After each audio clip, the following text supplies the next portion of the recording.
2, 3, 4. Oh yeah. Take it back.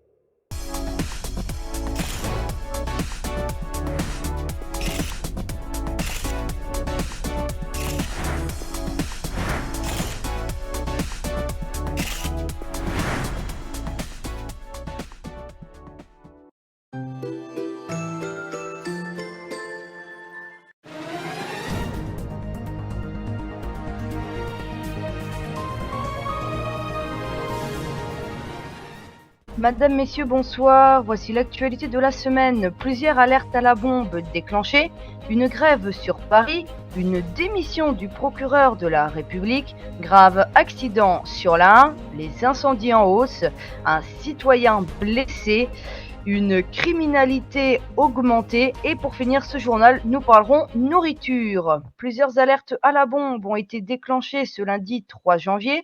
Les forces de l'ordre ont reçu un message de comme quoi une voiture piégée se tenait devant le palais de justice.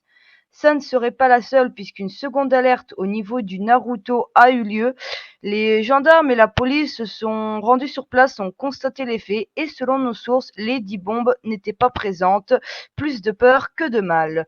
Grève sur Paris ce lundi 3 janvier est aussi marquée par le communiqué du palais de justice sur la grève concernant le manque de moyens donnés. Et selon ce communiqué, aucune CI ni CPR ne serait assurée. Cependant, le reste est disponible pour les dossiers urgents. Cependant, il se peut que cela ne soit pas fait puisque M. Leclerc a annoncé sa démission au sein du palais de justice suite à ses appels à l'aide répétés qui sont restés sans réponse. Monsieur Chevalier, le procureur général, s'occupera de gérer à ce niveau-là en attendant de trouver un nouveau procureur. Nous pouvons aussi compter sur le substitut. Un grave accident a eu lieu au niveau de la 1 direction nord suite à un refus d'obtempérer. Les forces de l'ordre ainsi que les secours se sont rendus sur place. 2 hommes à bord du véhicule sont dans un état critique. Le pronostic vital a été engagé. Nous vous rappelons, chers Parisiens, comme chaque journal, de faire attention sur la route. Je vais pas tout vous donner, mais donc du coup, refus d'obtempérer. Donc ils ont fait une fausse manip apparemment.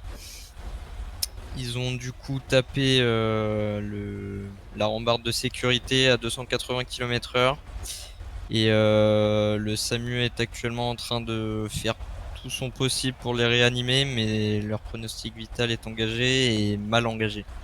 Incendie en hausse. Cette semaine, les pompiers ont été débordés puisqu'elle a été marquée par des incendies en hausse. En effet, plusieurs foyers se seraient déclenchés sur Paris.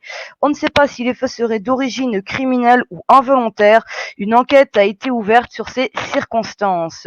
Un citoyen blessé, principalement un agent des forces de l'ordre, puisque, pour continuer dans les mauvaises nouvelles, nous avons appris que dans la soirée du 7 janvier, un agent des forces de l'ordre se serait fait renverser devant l'hôpital Lariboisière par un effectif du SAMU.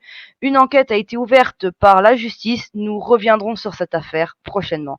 Criminalité en hausse. Nous avons appris que suite à de nombreuses augmentations de la criminalité, le plan Vigipirate pourrait être réagencé, c'est-à-dire le mettre en niveau attentat. Cependant, une annonce officielle du procureur de la République devra être attendue.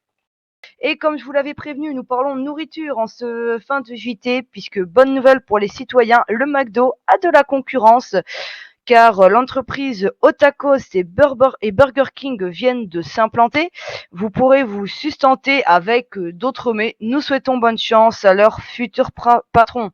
Pour finir aussi ce journal sur une petite note, nous tenons à féliciter monsieur et madame Delamarre pour leur mariage.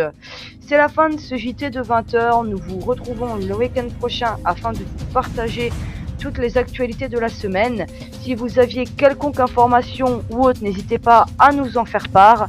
D'ici là, nous vous souhaitons une excellente soirée sur TF1. À bientôt.